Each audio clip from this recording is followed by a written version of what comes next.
आप सभी का नमस्कार। आज हम एक नया वीडियो लेकर के आए हैं और वो है सपोर्टिव सुपरविज़न के संबंध में। आपने सपोर्टिव सुपरविज़न शब्द तो बहुत सुना होगा, लेकिन सपोर्टिव सुपरविज़न कैसे किया जाता है, इसका क्या महत्व है, यह जानना बहुत ज़रूरी है। तो इसीलिए आज हम आपको विस्तार पूर्वक जानकारी देंगे कि सपोर्टिव सुपरविज़न के दौरान हमें क्या-क्या सावधानी रखनी चाहिए। तो इसलिए इस चैनल को लाइक कीजिए, सब्सक्राइब कीजिए और ज़्यादा से ज़्यादा लोगों के साथ शेयर कीजिए। तो आइए अब हम चलते हैं सपोर्टिव सुपरविज़न की ओर। सपोर्टिव सुपरविज़न सपोर्टिव सुपरविज़न क्या है, इसके बारे में जानते हैं। सपोर्टिव सुपरविज़न सहयोगी पर्यवेक्षण, हिंदी में बोलेंगे तो सहयोगी पर्यवेक्षण, इंग्लिश में बोलेंगे तो सपोर्टिव सुपरविज़न। सपोर्टिव सुपरविज़न में अपने अधीनस्थ कार्मिकों के कार्य के अवलोकन करने की क्रमिक प्रक्रिया है। इसमें मार्गदर्शन, सहयोग एवं उनके कार्य में सहायता प्रदान करते हुए उनके कार्य संपादन को बेहतर बनाने का प्रयास किया जाता है। जैसा कि आप शब्द से भी समझ रहे होंगे कि सपोर्ट, सुपरविजन के दौरान अपने अधीनस्थ कार्मिक का सपोर्ट करते हुए उसका सुपरविजन करना। हिंदी में सिंपल समझने की कोशिश कीजिए कि सपोर्ट के साथ सुपरविजन। यदि आप सपोर्ट के साथ सुपरविजन नहीं करते हैं तो वो सपोर्टिव सुपरविजन नहीं कहलाएगा। तो इसीलिए हमें जब भी सुपरविजन करने हम जा रहे हैं तो उसमें जिसका हम सुपरविज़न कर रहे हैं, उसको हमें गाइड भी करना है, उसका हमें सपोर्ट भी करना है और उसके कार्य को हम कैसे बेहतर बना सकते हैं, उसको सपोर्ट भी करना है। तभी हम एक सपोर्टिव सुपरविज़न कर सकते हैं। अब इसमें किस चीज़ की आवश्यकता होती है, वो हम जानते हैं। तो जो प्रभावी सपोर्टिव सुपरविजन सिस्टम है उसमें 3 आर आपके दिमाग में होने चाहिए। पहला आर है राइट सुपरवाइजर। मतलब है कि हम जब सुपरविजन करने जा रहे हैं तो क्या हम उस कार्य के लिए राइट सुपरवाइजर हैं कि नहीं है। मान लीजिए हमें उसकी नॉलेज ही नहीं है और हम जा कर के सुपरविजन करने चले दिए, तो हम वहाँ पर सपोर्टिव सुपरविज़न नहीं कर सकते हैं। तो सबसे पहले जिस कार्य की सुपरविज़न करने के लिए हम फील्ड में जा रहे हैं, तो हमारे अंदर वो क्षमता है कि नहीं है, यह स्वयं आकलन करने की अति आवश्यक होती है। तो राइट सुपरवाइज़र हो। दूसरा आर है राइट टूल्स। राइट टूल्स का मतलब है कि हमारे पास नॉलेज के साथ-साथ हमारे पास कोई ऐसा फॉर्मेट होना चाहिए और उसके साथ हमें और क्या आवश्यकता हो सकती है, तो वो अपने पास उपलब्ध होना चाहिए। इसके बाद है 3 आर में तीसरा आर है राइट रिसोर्सेस।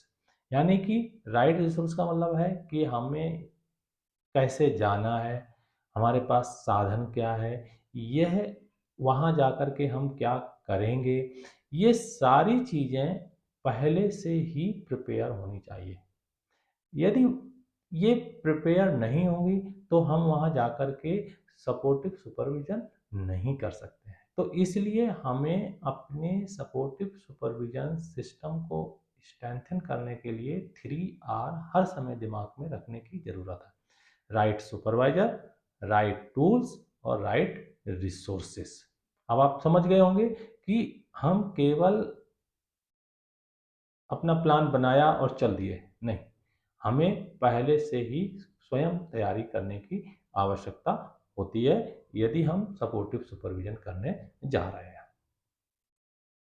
अब सुपरवाइजरी विजिट तो हम जा रहे हैं, अब उसकी हमें प्लानिंग करने की भी आवश्यकता होती है, क्योंकि बिना प्लान किए हुए आप पहुंच जाएंगे तो आपके पास आधी अधूरी जानकारी होगी। आप वहां पर क्या गाइड करेंगे, कैसे उसका सपोर्ट करेंगे, तो उसके लिए हमें पहले से ही तैयारी करने की ज़रूरत होती है।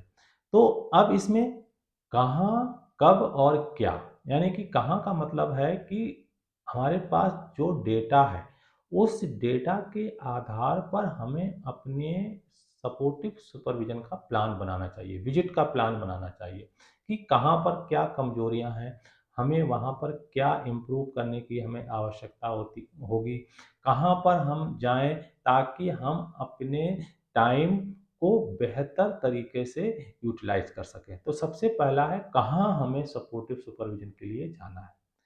दूसरा है कब।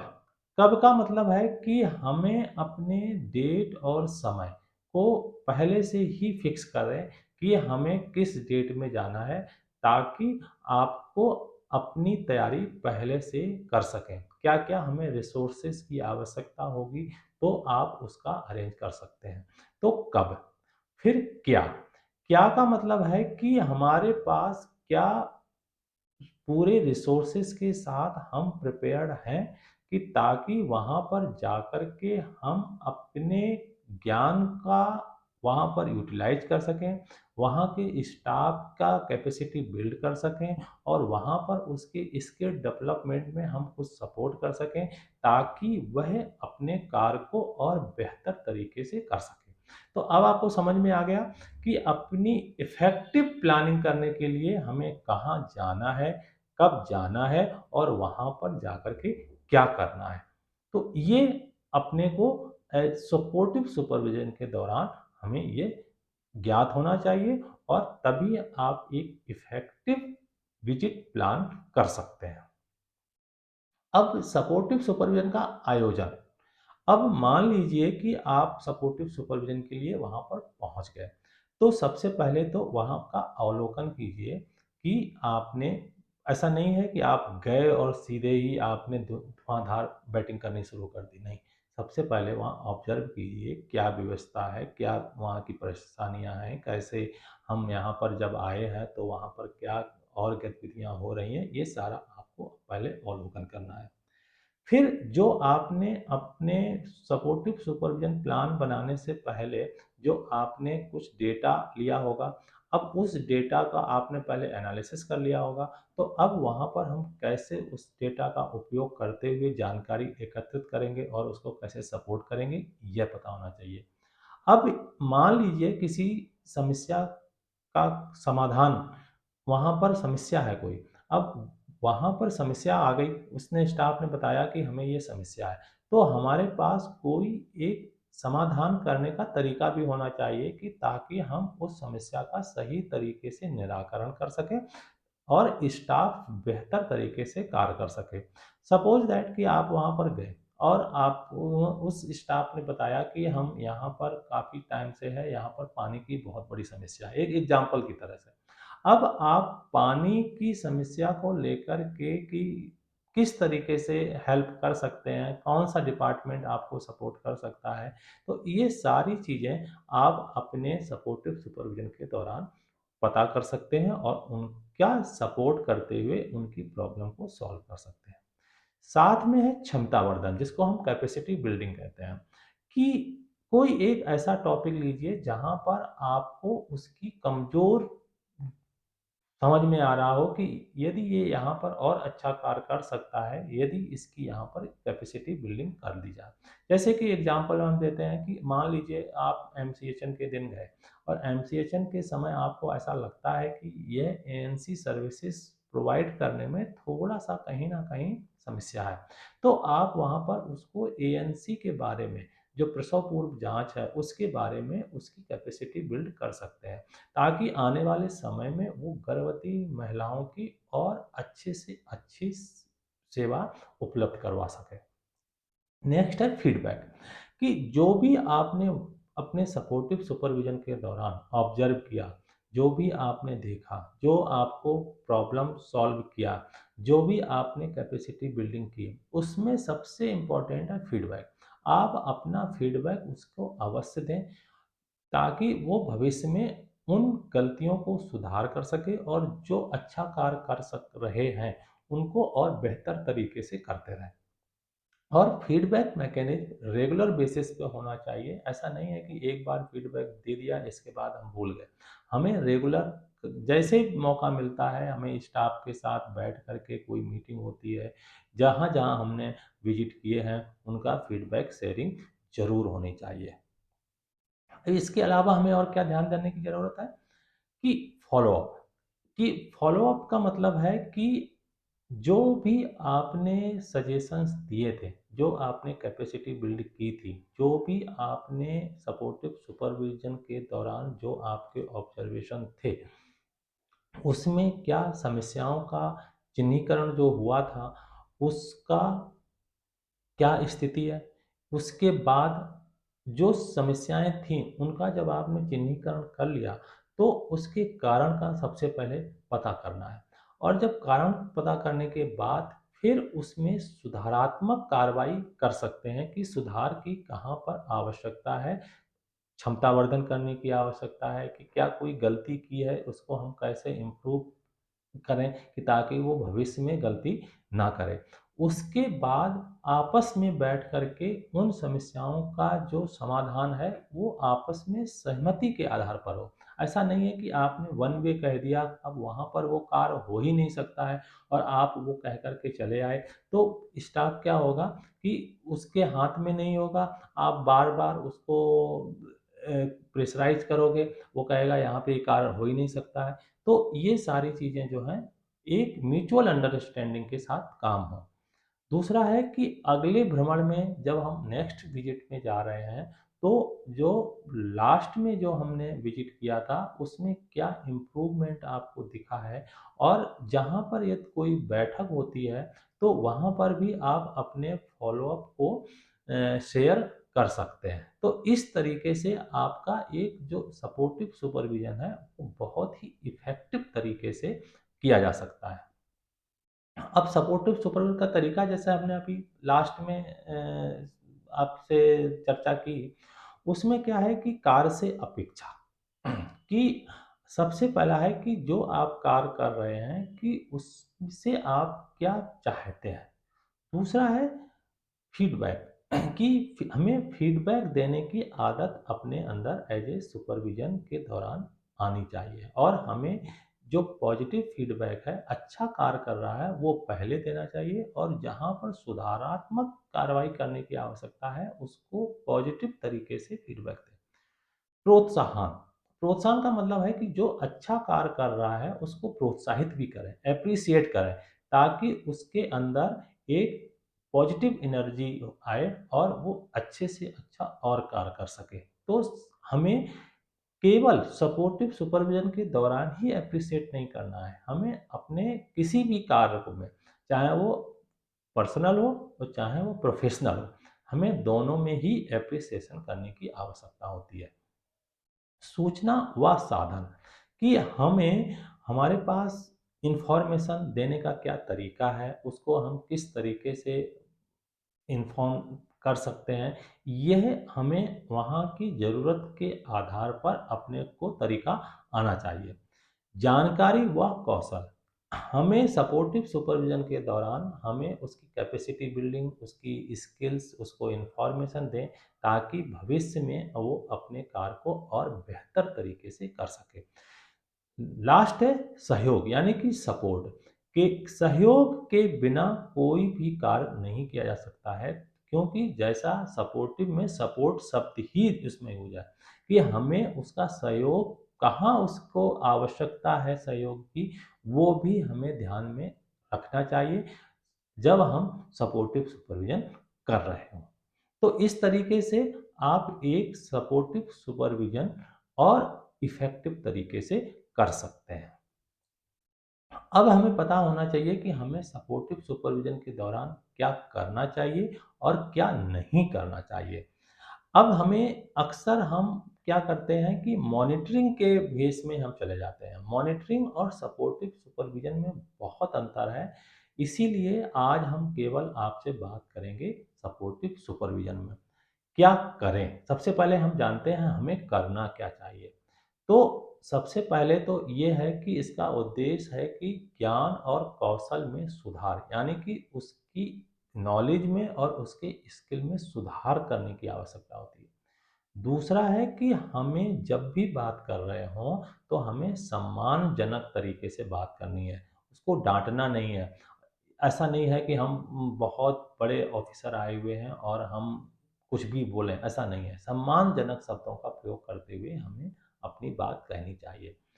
नेक्स्ट है कि यदि कोई प्रॉब्लम है तो उसका संयुक्त रूप से समाधान होना चाहिए। ये नहीं है, वन वे नहीं होना चाहिए कि हमने जो बोल दिया अब वो हो पाएगा कि नहीं हो पाएगा, अब ये मुझे नहीं पता कि हमें तो बस केवल चाहिए। तो हमें जो भी सपोर्ट कर समस्या है या जो भी हम सपोर्ट कर रहे हैं, तो हम दोनों तरीके से सहमति आवश्यक है। दो तरफ़ा संवाद यानी कि टू वे कम्युनिकेशन। हर समय केवल ये नहीं है कि हम बोल रहे हैं, सामने वाला उसको मौका ही नहीं दे रहे हैं, तो हमें टू वे कम्युनिकेशन हम अपनी बात कहें और जो जिसका हम सपोर्टिव सुपरविज़न करने गए हैं, उसकी भी बात को ध्यान से सुनें।